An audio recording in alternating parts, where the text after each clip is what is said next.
8:02 de la mañana, amigos, nos encontramos con la congresista del Frente Amplio, Marisa Grave, a quien agradecemos especialmente. Han estado en el Parlamento hasta las 2 de la mañana debatiendo pues este proyecto de ley para la reconstrucción con cambios, cuyo debate se retoma a las 10 de la mañana y esperemos, Marisa, gracias por estar con nosotros, esperemos que se apruebe hoy mismo. Esa es la idea. Buenos días, muchas gracias por la invitación. Sí, el día de ayer nos quedamos en Junta de Portavoces junto con el presidente de la Comisión de Constitución, quien pidió que conversáramos las distintas fuerzas políticas el texto sustitutorio.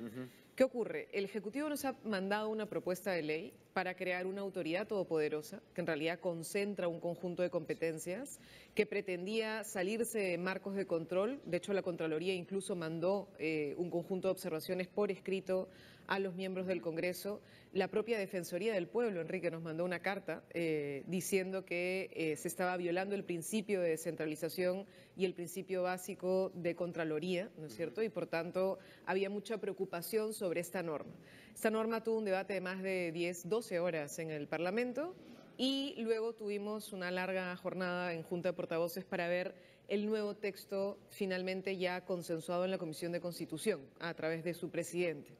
El texto tiene un conjunto de incorporaciones que yo tengo que partir por reconocer. Reconozco que sí hay una voluntad del señor Miguel Ángel Torres de recoger en el texto sustitutorio varias de las principales inquietudes. Por ejemplo, se elimina esta idea de que no haya control posterior, es decir, una autoridad no puede pretender que la Contraloría no tenga un control posterior. Mira todo lo que estamos viendo ahora de los casos de corrupción, cómo vamos a decir que en el país no haya control posterior, es decir, eso se ha corregido, me parece bien.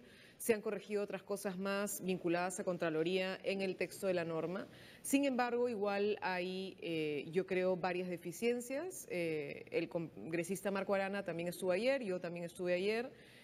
Nosotros no estamos de acuerdo con que se mantenga, por ejemplo, el artículo 9, que de alguna manera permite la antonimia, es decir, que esta ley tendría más peso que la ley de bases de descentralización, que la ley orgánica de gobiernos regionales y que la ley orgánica de municipalidades. Ahí entramos, pero yo quería detenerme un minuto en el tema Contraloría. Contraloría, yo entiendo la filosofía que animaba el proyecto, tenía, digamos, dos entretelones importantes. Uno es que precisamente la Contraloría siempre quiere entrar cuando ya se han jugado los penales, es decir, el control posterior también en términos de lo que podría ser un retraso o un entorpecimiento de una labor como esta podría tener un peso. Y lo segundo es que hubo problemas con la Contraloría a la hora de la emergencia, a la hora de incluso el reparto de la ayuda humanitaria. Miembros del Ejecutivo, me refiero a lo que dicen ellos, miembros del Ejecutivo se quejaron porque decían, bueno, que estaban haciendo más engorroso, mucho más engorroso el trámite cuando había que ser muy expeditivo. Si este proceso busca ser precisamente expeditivo, busca, digamos, durar 3 años y poder realmente llegar a una reconstrucción exitosa, ¿no se tomó en cuenta lo que pueden ser las limitaciones de la Contraloría? Enrique, una cosa es que tú puedas incluso imaginar un control simultáneo vinculante a la hora de entrega de víveres, calaminas o carpas en una situación de emergencia que no dura más de 3 o 4 meses, y otra cosa es que tú digas que obras de infraestructura que pueden costar 800 millones de dólares no vayan a tener control posterior. Son cosas bien diferentes. De hecho, incluso se está señalando que haya simultáneo, es decir, sí puede haber un control simultáneo, pero que no sea vinculante. ¿Por qué? Porque la Contraloría no puede reemplazar al ente ejecutor. Y si, por ejemplo, tú te has coludido con un tercero o Odebrecht te ha pagado una millonada de plata para, por ejemplo, o la versión peruana de Odebrecht, para poder hacer determinada obra en el contexto en el que estamos, porque además encima hay un conjunto de flexibilidades para la contratación, flexibilidades para la ejecución de gasto. Y yo encuentro eso después, y yo vinculante te dije que sí firmaras ese contrato, después yo no voy a poder decir que tú has cometido una infracción o eventualmente un dolo al haberlo firmado. Entonces, yo creo que sí ha hecho bien el Contralor al reclamar la posibilidad de tener un control posterior, sobre todo porque en este caso vamos a tener grandes obras de infraestructura, no solamente pequeñas, y entonces ahí sí hay que tener muchísimo cuidado después de lo que acabamos de decir. El proyecto de ley original incluía o daba, digamos, mucho peso al actor privado, al auditor privado, es decir, el control estaba bajo el titularato, digamos, nominal de la Contraloría, pero en la práctica lo que hacía la Contraloría, estaba obligada la Contraloría a contratar auditores privados que estaban registrados pues dentro de esta organización internacional. ¿Eso se está eliminando? Era solamente en el caso del simultáneo, ojo, y eliminando el control posterior. Lo que se ha permitido es lo que la Contraloría determine cuál es el mecanismo, que es además mantener su mínima independencia. digamos, ¿no? Yo O creo sea, que en darle realidad, la posibilidad de, sí, pero si la y Contraloría quiere. la Contraloría lo que está planteando además es que le den un poco de presupuesto, y de hecho fue una cosa que dijimos ayer, es decir, en este fondo también podría darse un poco de presupuesto para el control y para la fiscalización, que serían cosas básicas, ¿no? Se está pidiendo, por ejemplo, también que se ha incluido un artículo adicional para que en el caso de las contrataciones quede claro públicamente en el portal web de la PCM quién es la persona que contrata, cuál es el monto del contrato, quién es el supervisor, que a veces siempre pasan desapercibidos. En las grandes obras que hemos visto con grandes incrementos de costo a través de adendas, siempre había un supervisor y hasta ahora nadie está cuestionando el rol de los supervisores que finalmente permitieron que nos robaran como nos robaron. El tema de la descentralización. Usted decía, bueno, que esta ley estaba por encima de la legislación sobre descentralización. De hecho, varios de los artículos del proyecto de ley, bueno, implican una autoridad, digamos, plena para esta dirección, ¿no? En el sentido, pero esto iba muy en la línea, Marisa, por ejemplo, de castigar a los alcaldes que han permitido el tráfico de terrenos, a las demoras para asignar en algunos casos terrenos. Acá, ¿cómo se revierte la situación? No podemos también caer, digamos, en un entorpecimiento de la labor.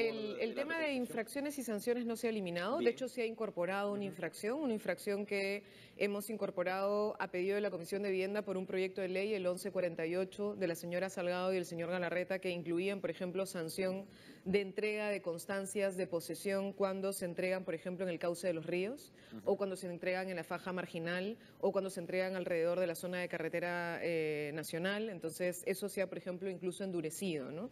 Y creo que eso está bien. Pero, ¿qué cosa es lo que varios estamos cuestionando? Que es que tú vas a tener una autoridad nacional que es quien decide el plan, sin ni siquiera colocar concertación. Ojalá dijeron por lo menos coordinación, nosotros hemos pedido que por lo menos se coloque una concertación mínima con las autoridades locales para la elaboración de un plan, porque hay que entender que una cosa es una lista de obras, a lo que están llamando plan, ¿no es cierto? Y otra cosa es un proceso de planificación.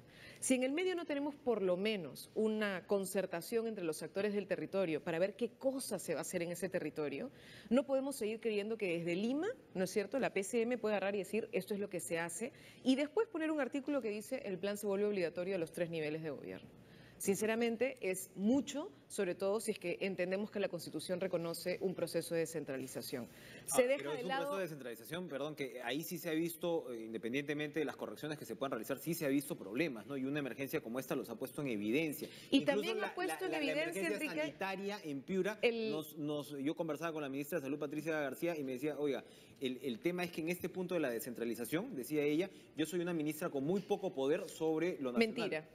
Bueno, eso no es verdad. No sé, eso no sé no si es la verdad, señora sea mentirosa, pero eso no es creo, verdad. parece una profesional pero seria. es que no es verdad, Enrique, porque parte del problema serio, si tú miras el nivel de requerimientos que hay de los gobiernos regionales y locales, sobre todo en el caso de salud, de los regionales para médicos, ¿quién aprueba la partida de número de médicos? ¿La aprueba el gobierno regional? No. ¿Quién aprueba la partida para la cantidad de medicina?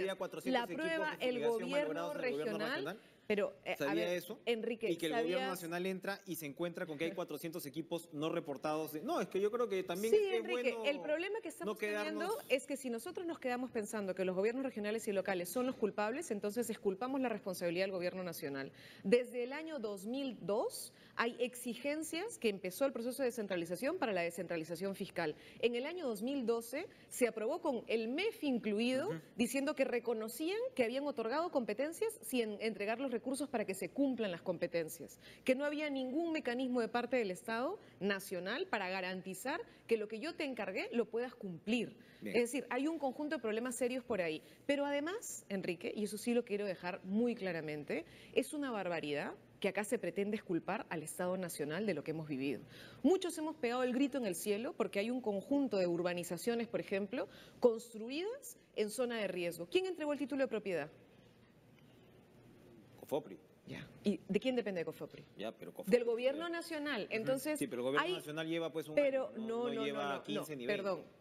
El gobierno nacional lleva un año, perdóname, pero es que igual, pues Enrique, es que si los gobiernos, perdóname Enrique, si los alcaldes también llevan 2 años o 3, o sea, perdóname, acá hay responsabilidad estructural del Estado peruano y no podemos seguir creyendo nosotros que la solución de los problemas que tenemos serios de gestión de territorio se resuelven centralizando. ¿Por qué? Porque estamos retrocediendo a lo que ya demostramos que no funcionaba en el Perú y por eso es que se gritó y se pidió que la gente pueda opinar. Pero también se van y hay corrigiendo un punto pues, sobre la marcha. adicional que incluso desde una perspectiva centralista, con la que yo no estoy de acuerdo, pero incluso desde una perspectiva centralista como la chilena, que acabamos de ver que han tenido un terremoto terrible y que no están teniendo ni el 10% de los daños que nosotros tendríamos con un terremoto así, es que se planifica. Y aquí el CEPLAN no está contemplado, no hay ningún criterio mínimo de planificación, ni siquiera de planteamiento de planes. En eso sí estamos de acuerdo. Para terminar,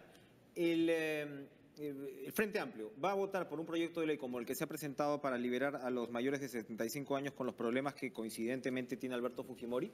Yo sinceramente creo que esa es una ley con nombre propio y votaría en contra, pero es un tema que tendremos que debatir porque te estoy dando mi opinión personal. Recién se va a arrancar.